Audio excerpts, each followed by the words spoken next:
It's 5 a.m. in Siem Reap, and the night isn't ready to let go. Music still thumps from the bar next door. But we step out into the cold morning air, chasing something ancient. Angkor Wat at sunrise. Everyone says it's magical, a must-do. But is it worth the early wake-up? We're about to find out. Good morning! Good morning! Hi! How are you? Good morning, good. How are you? Good morning! How are you? Good nice to see you again. Yeah. Party never stop. Bye. It is 5:30. We're ready to go. There's the party place back there. They haven't gone to bed yet. You hear the music all night, but that's okay. We're gonna get our own party started here. As we ride through the dark, I wonder what really draws people here. Is it the history, the spirituality, or just the promise of a stunning sunrise? Maybe it's all of it. The chance to stand in a place that has meant something to so many for so long and feel, even just for a moment, part of something bigger. You might be able to hear some music. So our tuk-tuk driver said, look, once you get into the temple or into the area, there's gonna be a lot of tour guides wanting to offer you for a tour. He felt that it's not really necessary. There's signs everywhere that have all the information you need. So I think for us, we're just gonna kind of do it on our own, but a lot of people like the tour guides. They like to hear firsthand. So it's really your own personal preference.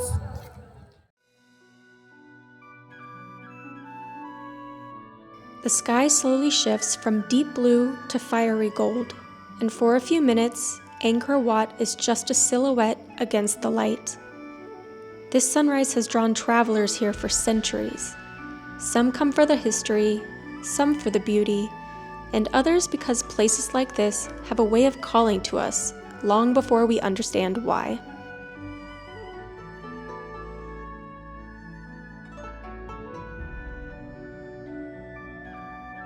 I think back to when I first saw Angkor Wat, not in person, but in the pages of a National Geographic. Under the staircase in my parents' house, the bookshelves were lined with those yellow-spined magazines, each one holding a different glimpse of the world. I'd spend hours flipping through them, and this place, the temple, the sunrise, planted a seed in me. And now, after all these years, I'm finally here.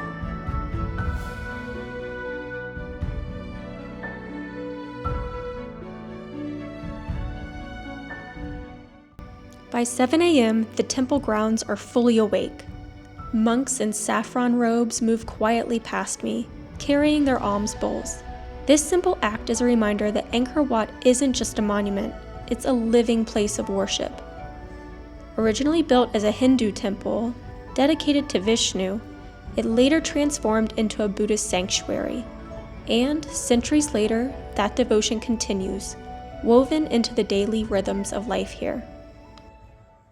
Everything looks so different once the sun comes up. You get here at nighttime and you're stumbling around, and then you come back and you see everything in a new light.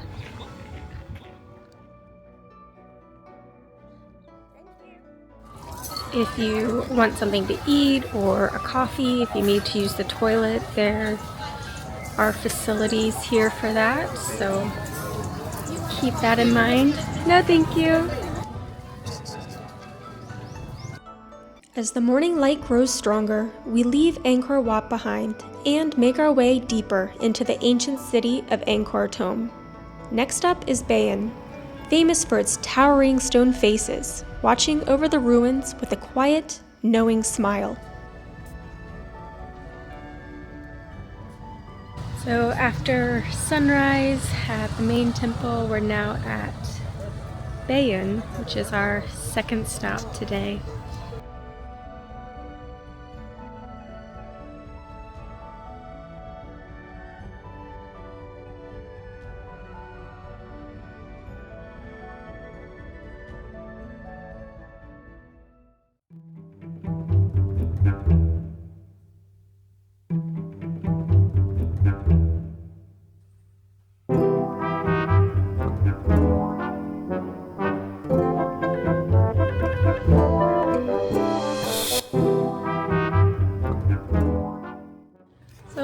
thing to keep in mind is there are monkeys here, which are very cute and playful, but they really like the water, and one just straight up jumped on Jimmy.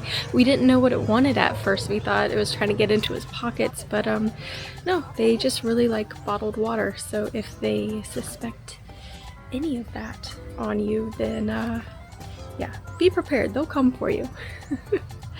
Is rather interesting though. You can just set the bottle down and they work out how to get the cap off and pour it out themselves and get something to drink. So there you go. Bayon is famous for its giant stone faces, 216 of them, each with a calm, knowing smile. Their gaze follows you wherever you go, making the temple feel both grand and eerily intimate at the same time.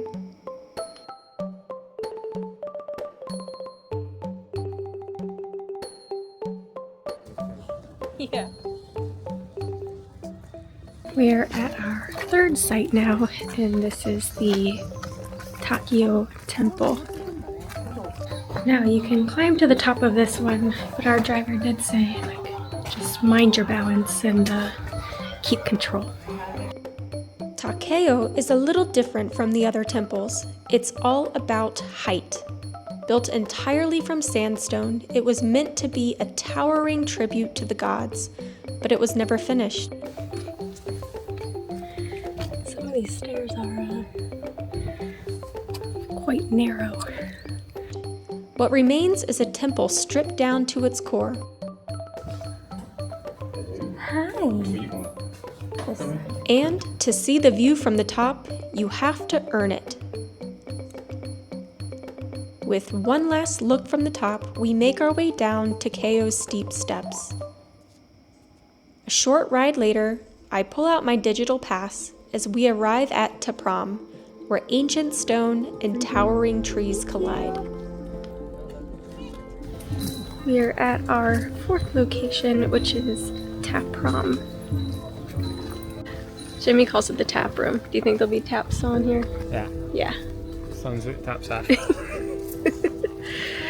Our tuk-tuk driver also called this the Angelina Jolie Temple because this is where they filmed Tomb Raider, and I think where some of the video game is based off of as well. So it's pretty funny. She's got her own little temple here.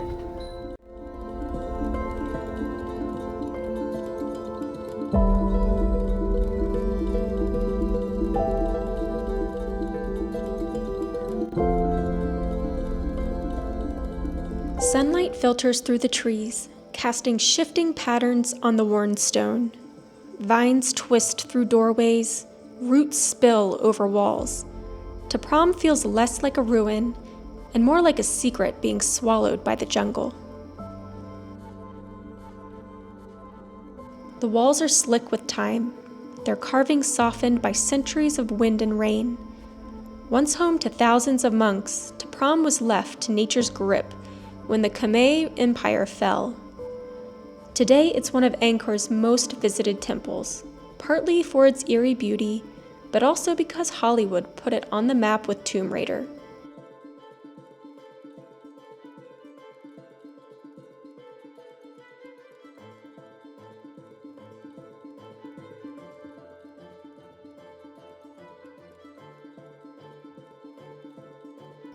Prohm looks like it was pulled straight from an Indiana Jones movie, but Hollywood didn't need to build a set. This place is the real deal.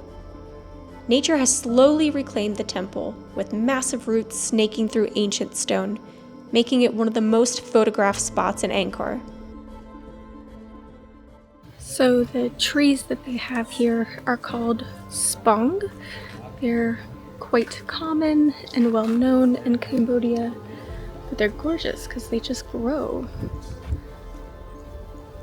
out of the structures here.